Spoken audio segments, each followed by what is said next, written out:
Shut the F up para ipangalandakan ninyo na inutil at walang silbi ang Blue Ribbon Committee is not only insensitive to its members but an insult to our fellow Filipinos who have consistently followed and monitored our hearings and participated in the trillion peso march. As the chairman of this committee, I say to you, shut the F up.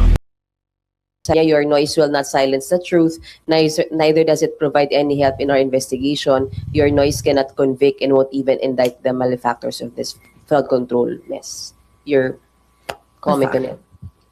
Sa palagay ko, hindi naman ako yun. Kasi alam ng kahit sinong senador na hindi pwedeng utusan ng kapwa nilang senador sa Senado. Hindi naman pwedeng maghari-harian o magreyna-reynahan. Palagay ko, hindi rin ako yun. Hindi rin ako yan. At alam ko, hindi ako ang pinatutungkulan. Alam mo na sabi I don't feel anything. na hindi ikaw si F-Up.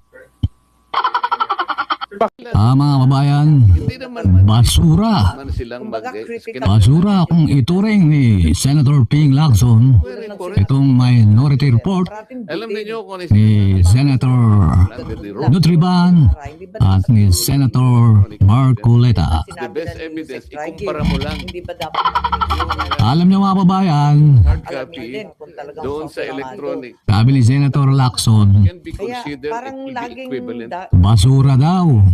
Itong minority report. and laging original. Alam po yung sinabi niya. Tapos, Yun daw computer. may tamang proseso po yan, sabi ng mga Validate dito. veterans senators, mga babayan, dapat po dumadaan muna yan Sa ombudsman. sa plenaryo, bago isubmit kay Senate President Tito Soto. Direkta na po agad kay Senator Soto. Bastusan na daw po yan, sabi ni Senator Lacson. May update po tayo mga kababayan, ngayong hapon. Nag-file ng impeachment itong mga former at saka mga retired kay BBM. Ikatlo na po yan mga kababayan. Yung isa, yung pangalawa, yung bayan muna. Ngayon, itong mga former Ilocos Sur Governor David Singzon, mga kababayan. Mabalik po tayo rito sa shut the F up. Sino po ba sa palagay nyo mga kababayan si F up dito? Ito o ito? Pumili na po kayo kung sino po si F-Up. Pinangungunahan po nila ang Blue Ribbon Committee. Dahil sabi ng Lacson, bitter. Hindi maka-move on. Ikaw ba naman, di pa nag-iinit yung pit mo sa upo na bilang chairman ng Blue Ribbon Committee. Tapos, pag-kurap mo, hindi na ikaw yung chairman. Talagang lasma si Marcoleta. Mga kababayan, sabi nga ng sabi ni Lacson, may tamang proseso po yan. Baka gayahin ng mga ibang mga susunod na magiging senador. Baka maging senador to si Kiko Barsaga o tsaka to si Lebiste. Baka gayahin po yan pag gaganyan. Kulang lang sabihin ni Senator Ping Lacson, sinasalaw mo F-Up ang Senado. Sabi ni Marcoleta, mga babayan, wala naman daw nagbago dun sa ginawang hearing ni Senator Ping Lacson sa Blue Ribbon Committee. Wala talaga. Nakulangan daw si Marcoleta. Kami rin. Alam niyo kung bakit? Restitution pa rin. Yung sinasabi ni Marcoleta. Hindi siya makabubon. Hindi siya makakuha ng mga diskaya. Pilit pa rin niyang sinisigit ang restitution. Alala bang bago? Yung bago naman. Anak ng teteng mga kababayan.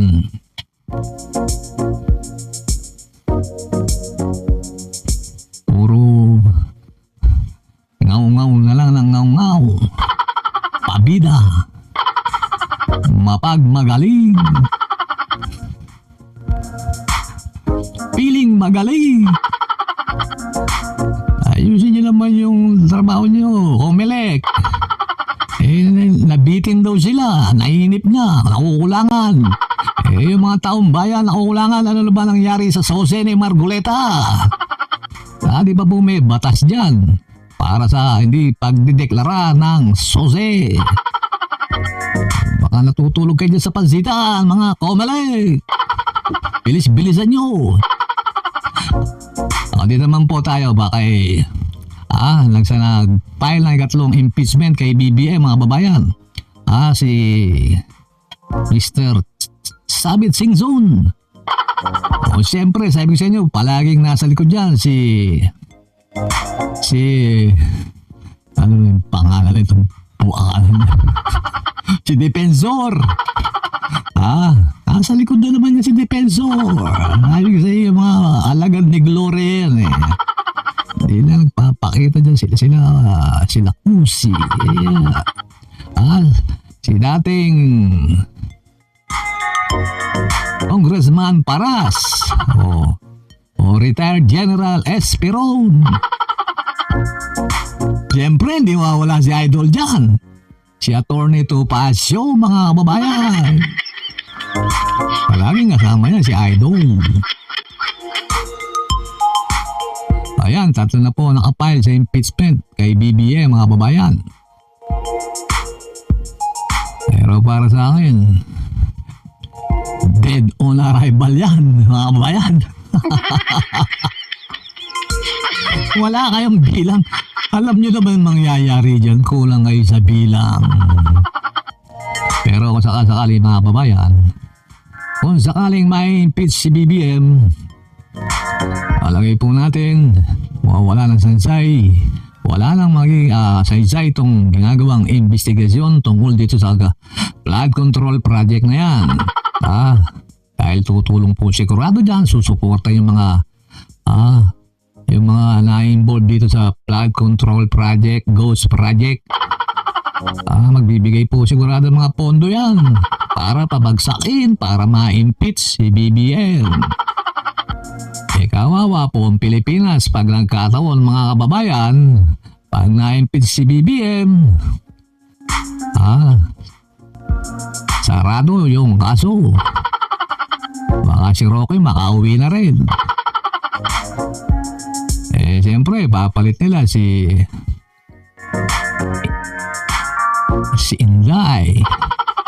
Tapos makakabalik to mga former, mga retired sa pwesto, mga kababayan. Ano mangyayari doon sa whistleblower na presidente? Ang whistleblower po si BBM, mga kababayan. Wala lang mangyayari doon sa isiniwala dyan mga korupsyon. Sa dami po kasi ng involved, mga kababayan, matagal po nga abutin yan bago maparusahan lahat yung mga sangkot dyan sa korupsyon dyan, mga kababayan. Dyan pala sa DPWS, yung pang ibang sangay ng gobyerno, sigurado marami dyan. BIR. Naku po. Aabutin na sigurong 8 taon bago maimbestigahan lahat dyan sangay ng gobyerno. Nyo, patay yung fire department. Meron din mga korupsyon. Pagdating pa sa baba, sa local government, sigurado marami pa rin. Hindi na matatapos tong korupsyon na to, mga kababayan. Sana may makulong na. Nasampulo na isa, yung inintay natin